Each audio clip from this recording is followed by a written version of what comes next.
Welcome to APTN National News. I'm Savannah Kelly. All eyes are on the Assembly of First Nations annual general meeting in Vancouver. The attempt to have National Chief RoseAnne Archibald removed was voted down yesterday. Today, we hear from her in this exclusive interview. National Chief, thanks for taking the time to speak to us today, and I guess I can still call you National Chief. I noticed in your social media reports last evening there was a sense of relief, even vindication. Were you worried that your opponents might have prevailed yesterday?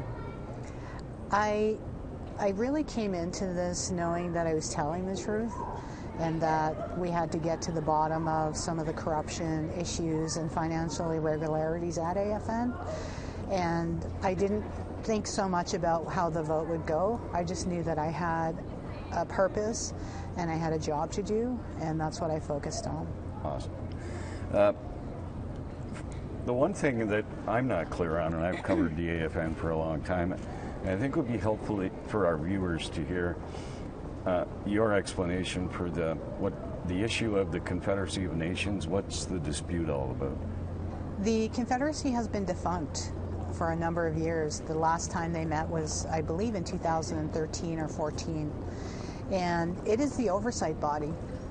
It's the actual body that is supposed to oversee the AFN executive in between the assemblies. And because we haven't had that oversight, I believe that that's a direct result of what has happened. Because lack of oversight means that people can become errant. They can become improper in their decisions. And of course, the decision to purportedly suspend me was unlawful. And if the Confederacy of Nations had been in place, we might be in a different place right now than we find ourselves at this AGA, in a much healthier and better place. I remember when Matthew Kuhnkan was elected in 2000, it was unexpected, and his executive were mostly Phil Fontaine loyalists, his predecessor. I'm seeing some parallels to your situation. Am I wrong, or are you dealing with much the same thing that Matthew did? There's only one executive member who is a real Perry Bellegarde loyalist. I think everybody knows who that is. The other executive are executive that I worked with when I was a regional chief in Ontario. I know them, they know me, and I believe that the atmosphere of toxicity at the AFN really begun to infiltrate many things. My own staff were impacted by that. The executive was impacted by that. But it's really about the colonial structure, Paul. You know, it's really about this thing that encases us. It's not a personal thing. When you are encased in a colonial patriarchal structure, then you can be guaranteed toxicity. You can be guaranteed imbalance. You can be guaranteed these kinds of things that have happened at the AFN. So we need to change that structure. We need a new structure, and we need to move people into that structure so that they can thrive and be in a healthy environment. It sounds like this goes far beyond the AFN. The AFN is just maybe more visible than a lot of institutions. Is that a fair conclusion to draw from what you just said? Yeah, it's about colonialism. It's about patriarchy. It's about the fact that, you know, our inherent and treaty rights and our inherent laws, our natural laws, our connection to the Creator and those natural laws has been interfered with and impacted by colonialism. So it's a much bigger issue for sure. Okay. Here's a term you may not have heard recently, but I remember when Phil Fontaine and even Perry Bellegarde were accused of creating a kind of super band office where the AFN controlled the money, brought it in, and then the First Nations would be upset. And some of their political opponents said they were too close to the federal government because you have to please the colonial master in order to have the funding levels rise. So are you in a situation now where you feel like your call for transparency and accountability may make the federal government uncomfortable and the AFN may find it harder to access funding? There's an old saying, you cannot dismantle the master's house with the master's tools, right? And that means we have to have an arm's length relationship with any government, whether they're Liberal, PC, NDP, whatever the party is, we have to have that space. We can't be enmeshed with anybody. And so if the governments decide to be punishing about that, then that says more about them than it says about us. And I think that's really important to talk about, is the use of public funds by federal governments, provincial governments, to punish First Nations or to co-opt them. That's a bigger issue. And it's not just an AFN issue. Quite so. Some of the people we talked to over the last year or two tell us that when Guerin came down from the Supreme Court, finding that there was a fiduciary relationship, that the feds decided the strategy was to back away from oversight in order to diminish their fiduciary responsibility.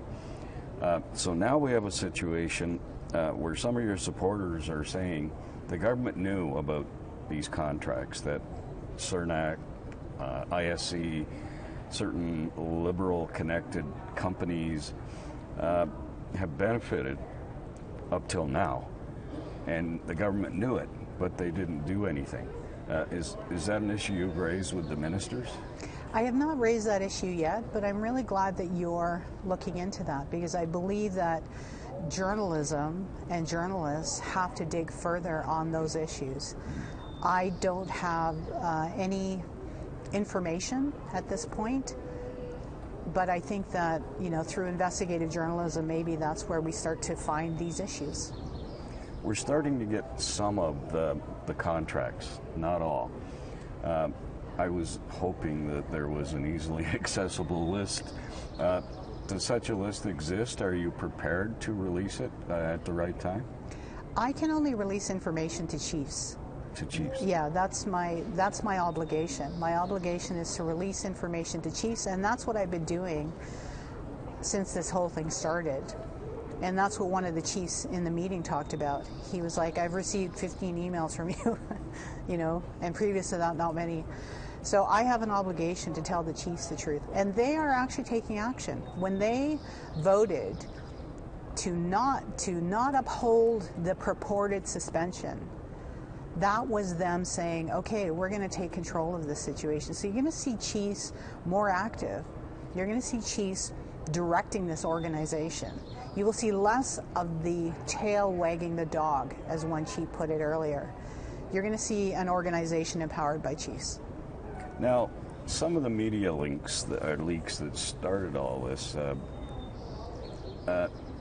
seek to portray you as a little bit flaky. I'm sorry for using that term, but I've seen the rewilding term used in a couple of media reports, and I want to give you a chance to clear that up and try to explain what you were attempting to do with your staff.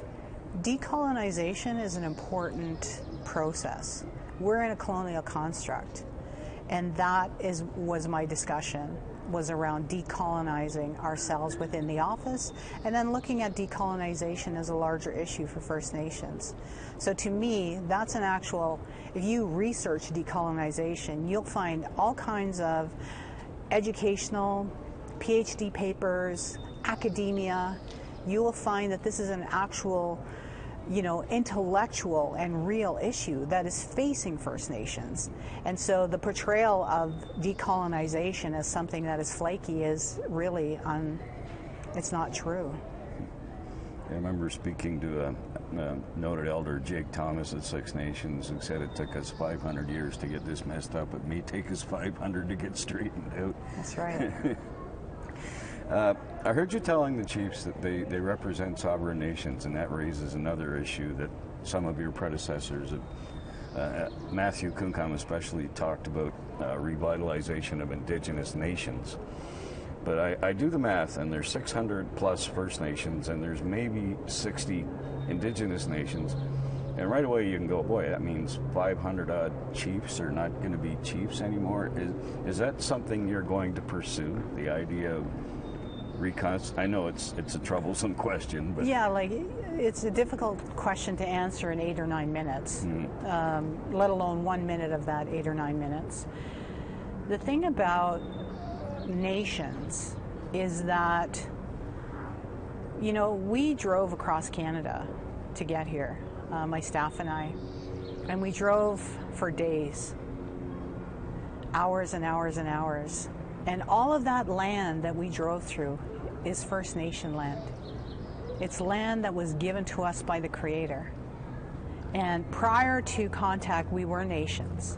You know, and as a result of being nations, we made those treaties. Only nations can make treaties. And so how do we, within the colonial construct, begin to look at the organization of ourselves on those nation bases, or what we like to call in my office international, because it's like all of these nations across Canada. I have 2 years left in my mandate, so I'm one piece of a bigger puzzle piece. Like, I'm just like one little dot on a big puzzle piece that has to be put together and as you said, what Matthew said, you know, reconstituting and revitalizing. So I have 2 years to do my part.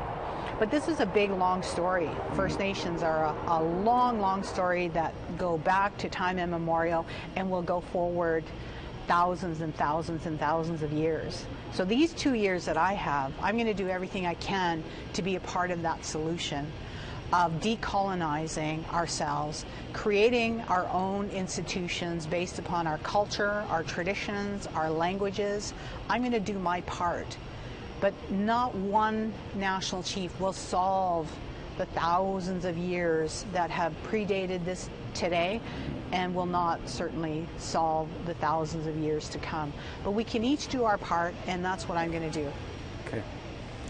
Finally, I don't think I've ever heard the word love used so much in political discourse as I heard yesterday.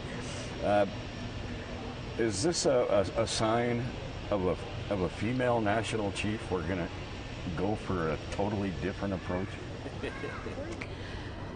Love in the colonial construct is always talked about from the romantic perspective, but real love is family. It's friends. It's a feeling and an emotion and a spiritual kind of energy that wants the best for you. I want the best for you. I want you to be lifted up. That's the love that we're talking about. And it's long overdue that the ideas around a deep and abiding love and care for our people came to the forefront. Because then we're not making political decisions of our mind, but we're thinking about our children, our grandchildren, the 7 generations ahead, the people around us, and how we are moving forward to give those people a better life, to help them, to lift them up. And that interview was done by our own Paul Barnsley. He's executive producer of APTN Investigates. While much of the AFN AGA has been focused on the political drama, the potential leaders of tomorrow urged chiefs to think of the people. The co-chair of the AFN National Youth Council called out chiefs for not sticking around on Tuesday when there was a blanket dance for the family of Frank Young, the 5-year-old from Red Earth Cree Nation who has been missing since April. Every time our chiefs had used our children and our youth as an election platform, the AFN National Youth had to witness you walk out of a room to support the finding of a missing child who the Government of Canada had given up on. Today I plead to you, the chiefs in Assembly, and I plead to you, the people of all of our nations across this country, to remember Frank Young. And remember all of the other missing First Nations children out there who are waiting to come home.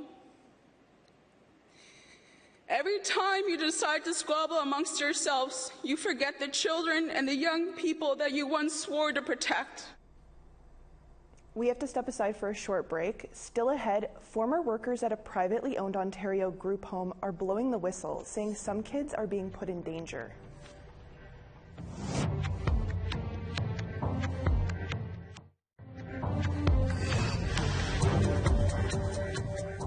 Welcome back. With no public announcement, a child welfare company the Ontario government has been investigating for years surrendered its license to operate foster care homes last May. And while the province says the company, called Connor Homes, is unfit to run foster care homes, the government is still letting it operate group homes. APTN News partnered with Global News on the project. Here's Global reporter CAROLYN Jarvis. CAROLYN? While we were investigating, Connor Homes Management sent this email to staff, telling them no one can make public statements to the media, not now or ever. But the former workers you're about to hear from are blowing the whistle, saying some kids are being put in danger. It's awful. It's just money focused. If they cared about the kids, you never saw it. They should be shut down. We have agreed to hide the identities of these former Connor Homes workers because of the risk of reprisal. Still, they insisted their message be heard. I just felt like I was creating monsters out of the kids. For 46 years, Connor Homes operated foster care and group homes, and it still runs 3 group homes in Eastern Ontario, a for-profit business funded in part by taxpayer dollars. I feel like they just cared about the money and not the kids. Former workers say making money meant cutting costs. One of the youth was going to school, and Connor Homes put their schoolwork in a grocery bag, as if the kid needs any other type of sign that they're a group home kid. Workers say Christmas gifts were mostly clothing instead of toys because budgets were too tight to afford both. The youth were lower than anybody, and management had this power trip. The imbalance of power was seen in many ways, say workers, including the unjustified use of physical restraints, a practice the government only allows if a child is at imminent risk of hurting themselves or others. Were they telling you to restrain when there was no imminent risk? That's correct. We were told to restrain them if they break a plate. According to the Ministry of Children, Community and Social Services, breaking the rules isn't a new thing for Connor Homes. In 2017, a fire at one of its homes killed a youth and a worker. 2 separate investigations found issues at the home, including a window made of plexiglass blocking an escape route. Though Connor Homes was found not to have violated the fire code, 4 years later at a different home, ministry inspectors reported plexiglass was being used again, asking, is the fire marshal aware? They would just put that there as a quick fix to make sure they didn't have to pay for a new window. Inspectors noted the plexiglass issue was addressed. Passing an inspection was critical to having Connor's license renewed, and in secretly recorded audio from September 2020, a manager is heard preparing staff for a ministry visit. What is a level 2 serious occurrence? Everybody has questions about this.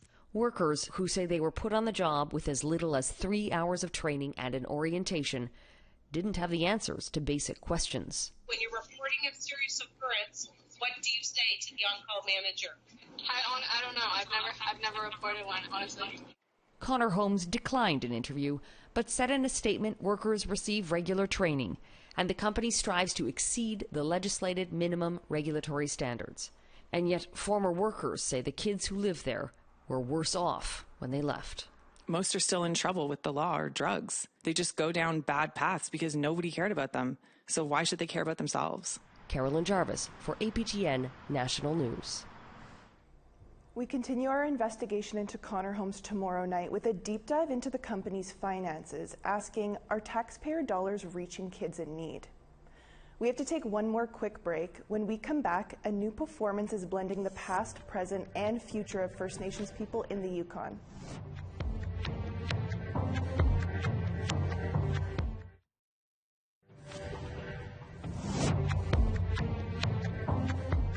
Welcome back. Time now for our photo of the day. While visiting Waterton National Park in Alberta, LJ and his wife of the Blackfoot Confederacy came upon a group of deer. This friendly little fellow was kind enough to come close and pose for a picture. Send your photos to share@aptn.ca for the chance to be our next photo of the day. Now let's take a look at tomorrow's weather forecast. Starting on the East Coast, we've got 21 degrees and sunshine in Charlottetown, 20 degrees and rain in St. John's. Kuujjuaq, 16 degrees and rain, 9 degrees and rain as well in Nain. 20 degrees, mix of sun and clouds in Chibougamau, 23 degrees and mostly sunny in Quebec City. Toronto, 28 degrees, mostly sunny, little bit of cloud, 23 degrees in Sault Ste. Marie. Wawa, 17 degrees and sunny. Thunder Bay, rain, 26 degrees. To northern Manitoba, we've got 23 degrees and sunny in Churchill, 26 degrees and sunny in Thompson, 24 degrees of mostly sunny in Gimli, Dauphin 25 degrees, sunny as well. In Saskatchewan, we've got 27 degrees and sunshine in Saskatoon, 23 degrees and rain in Regina. 28 degrees and rain in Stony Rapids, 24 degrees and mostly sunny in Buffalo Narrows. In northern Alberta, we've got Fort Chip with 26 degrees and sunshine, high level 25 degrees and rain. Red Deer 22 degrees and rain, Medicine Hat 26 degrees, mix of sun and cloud. Kamloops 24 degrees and rain, Canal 18 degrees, rain as well. Fort Nelson, we've got 28 degrees and showers there. Prince Rupert 16 degrees, rain there as well. Rock River, we've got 24 degrees, rain. Watson Lake, also rain, 26 degrees. To the Northwest Territories, 32 degrees and sunshine in Norman Wells. Yellowknife, also sunny, 26 degrees. A new performance in the Yukon is getting rave reviews. It's based on the past, present, and future of First Nations people in the territory. As Sarah Connors tells us, this spectacular show is a must-see for everyone. From casket drumming, inland clinket dance, and even a buntug Gwich'in spin on a Red River jig. Dreaming Roots is a performance by and about First Nations people in the Yukon, weaving together works from 50-plus Yukon Indigenous artists in dance, music, storytelling, and more. It's beautiful. It's their vision of the history of this place and its people. Diet Van Lieshout is Dreaming Roots co-director. She says the performance is Yukon First Nations people's journey through the past and present and their dreams of the future. This is all, like, this work is new for them. It's their creation, and it's traditional, it's new, it's contemporary, it's like, you know, visionary. It really speaks to the climate of our Yukon society. Will they listen to me? Tell me who are they? Performers range from all 14 First Nations in the Yukon and were challenged to create their own works for the show. Themes include the impacts of residential school, the relationship with salmon, and Yukon's northern landscape. Van Lieshout says it wasn't easy, especially because COVID restrictions prevented the cast from gathering during the months leading up to the production. We actually never got to really gather until 2 weeks ago, the whole cast. So people have been working in, you know, they've been working individually, they've been working just with their group. It is inside of us. It is inside of us. Dreaming Roots had a 2-day run in Whitehorse in June, but later this year it will tour in all Yukon communities. I would love for people to be inspired. I would love for a child to be sitting out here and go, I want to do that. I want to do that. Sarah Connors, APTN National News, Whitehorse. Well, that's all the time we have for your midweek news. For news anytime, you can visit our website, aptnnews.ca. I'm Savannah Kelly. Have a great night.